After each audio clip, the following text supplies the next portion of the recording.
Hi, how do? Welcome back to my channel. If you're new, welcome to my channel. My name is Amy. My videos are very chaotic and wild, but they're just me stumbling through my year to my 20s. So smash a huge thumbs up. Don't forget to subscribe and you will see more chaos. Now, today's video is a bit strange. As I get into it, I'll be in completely different clothes. My hair looks way lighter than it is. And it's a different vibe because I filmed this about a month and a half ago and I've never edited it, and I thought, you know what, I'm going to edit it. So I started editing it but realised I didn't have an intro and an outro, so here we are. We've got to do what we've got to do. So today, as a Q&A, it was an update of my life before Christmas, kind of just talking about life, my opinions on things, favourite Christmas presents, just quite a wee wholesome one. So I filmed it with my sister, she's in the background asking me the questions, and it's just very nice and lovely. So smash a huge thumbs up, don't get confused with different clothing or a different hair colour, I'm still the same gal, and tell your friends. You get 10 years good luck if you tell your friends about my channel. Okay, bye. Okay, so grab a coffee, get settled. Can you tell me some of your favourite Christmas presents? Growing up, I always liked things like being on my bikes, my skates, my trampoline. I was quite I like being outdoorsy and stuff like that. I like my dolls. As I've got older, I would say like my mum paid for my flights to America, or just things I like. That Christmas, I'll never forget that mum bought me loads of concert tickets. Like, I like doing stuff. I like going out and doing stuff, kind of stuff. So that's kind of my favourite Christmas presents. And what is your favourite holiday of the year? What's my favourite season or holiday? Holiday, festive holiday. I would say like Christmas. That's like a standard answer. I do have present anxiety, so that's stressful. But I like the buzzy Christmas, like doing a Christmas tree and going out to Christmas markets and Christmas nights out, and I do still like stuff like that. So that's definitely my favourite kind. So staying on that topic, how do you spend Christmas? What's like your traditions? So from like Christmas Eve, when we were younger, my mum used to make us get up really early in the morning and she used to gut the house from top to bottom. My brother would hate it. This was after you moved out, wasn't it? So my brother, we used to hate it because we had plans on Christmas Eve with friends. And then as we got older, we all kind of come to my mum's on Christmas Eve. My mum usually starts soup. And then we watch It's Our Wonderful Life every Christmas Eve. We have for ages, and then Christmas Day, obviously as a kid you wake up really early, but as we've got older we kind of leave it later. Like maybe 9ish. Yeah. It's still early. Aye. And then not 6 AM anymore. No, we open our presents and then our grandparents come down and give us their presents and we kind of exchange presents and then they go. And then it's kind of like, not that I hate to say boring part of Christmas, but you kind of, or we'll like try our clothes on if we get clothes, or like speak to like our friends or other, like us, like speak to my other family, and so our mum will moan at us to move our presents out of the living room. And then we have Christmas dinner, really varies. So this year we're going to have it a bit earlier because I'm at work at 3 o'clock. Really varies on who's in at what time.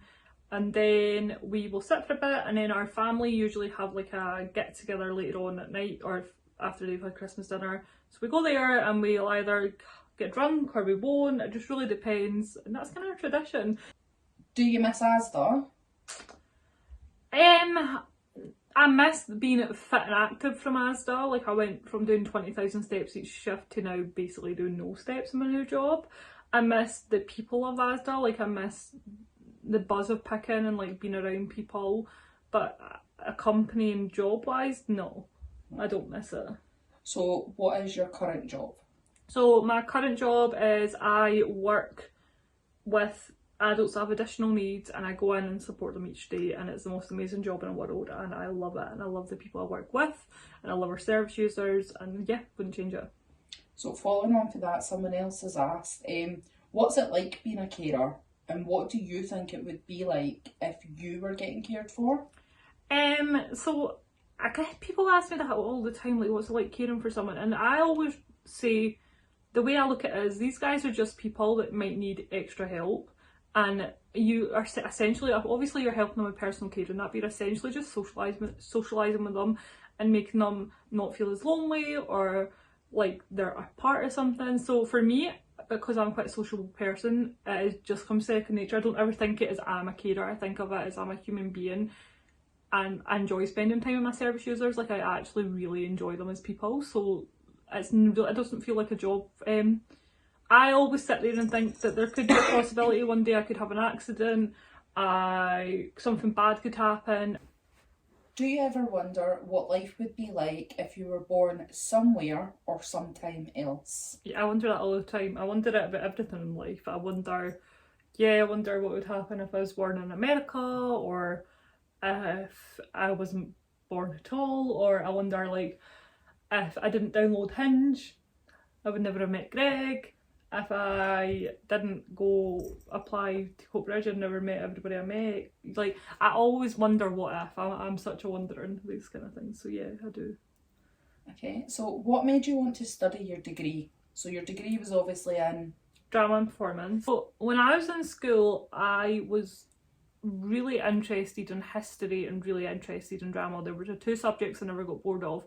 Now, in history, I always believed that I did really, really well because of the teacher I had. I had the same teacher all the way throughout until she went off sick in 6th year and caused issues. Now, drama, I had loads of different teachers and I still absolutely loved it, and I still, like, I could fit into whoever was teaching me. So when I was thinking about college, I thought, well, I'm not going to go to college and study history. And I didn't want to go straight to uni, so I kind of was like, I want to do acting. I went to the auditions and they terrified me, but I got into Coatbridge and like I say, it was the best year of my life. And then from college, it seemed like a natural progression to do uni and do drama and performance. But Queen Margaret was always the university I wanted to go to if I was going to go to a university. Why did you start a YouTube channel, and what are you hoping to gain from it? I started a YouTube channel because for years so many people kept saying to me, oh, you should do YouTube, you've got the personality for it, blah blah blah blah, and I was kind of like, nah. And a part of me was always like, oh, I don't know if I'd be like embarrassed, and another part of me was like, oh, I don't have time. And then during lockdown I started posting really rubbish and funny videos on Instagram, and I loved it. I loved just like keeping people updated and like being really silly and like just being me. And then my uncle, who's only a few years older than me, kept saying to me, you really need to do YouTube, like you're missing out. And then I uploaded a mental health video and I thought, do you know what, like I'm done with uni, let's just do it. Like what's the worst that's going to happen? People are going to like comment on it, or like if people make fun of you, then is that it? That's all they're going to do. So that's why I started it. And has any of that happened? Not really, no. Like some people say stuff, but like not like it's like passing comments, and I just think, do you know what, like it's not hurting anybody. My videos don't hurt anybody. They are kind of carefree or like serious topics. Videos I've done have been quite like carefree, or they've been like serious topics and stuff, and they're fun videos, and I like looking back on them and looking back on things I've done. And I've always been a picture and video kind of person. I've always wanted to take loads of photos and videos, so why not just store it onto one place? So, and I don't know if I necessarily, like, yes, things like brand deals would be great and like being monetized and stuff like that, but I also just like making videos. Like I'm passionate about it, it's fun. So at the minute I'm just, yes, I want subscribers and I want people like to watch my content, of course I do, but it is just an outlet. It's a good fun outlet. Okay, what is the first thing you would do if you won the lottery? Give all my money to Stephanie. No. This should be pretty easy. We talk about this as a family quite a lot. Like me, you and John talk about this all the time. And Mum. And Mum. I think I would donate, like Mum was saying the other day, like donate to places around here, because we come from like an area that doesn't really have a lot. And I would also put money into opening my own drama school and stuff like that. I'd go travelling. I would give obviously to the family and help family and do whatever they wanted to do. I would give some to charity, of course I would. Tell us about your family. I love how she's saying, oh, she asked these questions. I did ask this question. So like, I have a mum, obviously, who was a single parent her whole life, who went back to uni, got a degree, lives her best life. So I live at home with her. My dad lives about 2 hours away from me. I see him when I see him. We're not like super close, but it is what it is. I have a brother that I was really close to growing up. He's 6 years older than me. So yeah, get on really well. I have a sister who sat right next to me. Hi. We didn't really get on when I was younger, but pals now, so that's lovely. You were annoying when you were a child. No, there's just 8 years between us, so I would have breathed and I would have been annoying. I have a cat who is my best friend. I have a niece who I love. That's my family. My grandparents. They're just like, yeah, I think we're quite a normal wee. Tell us about your hopes, dreams and plans for the future. Again, I'm not a planner.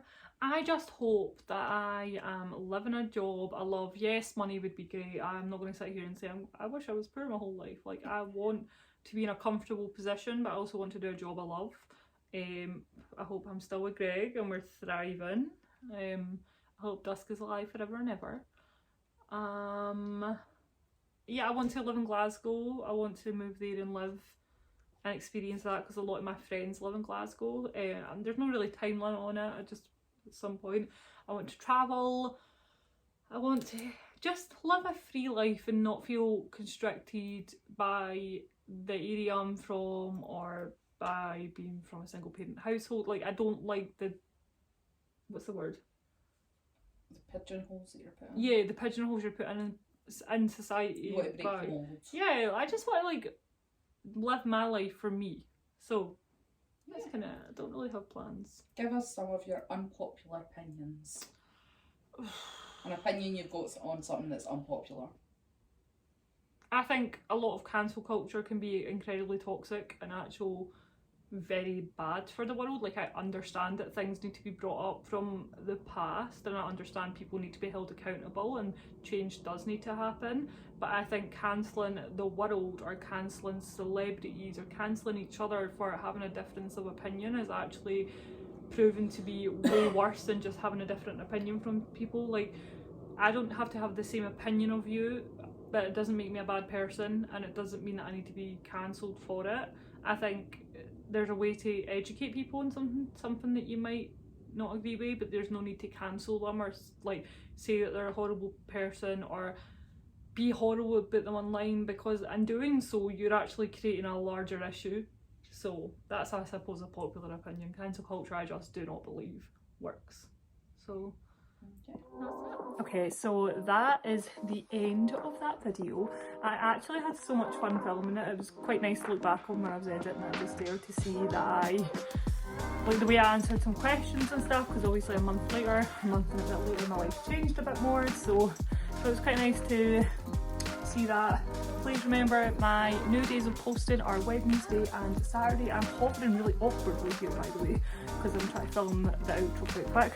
Remember to smash a huge thumbs up and give it some love.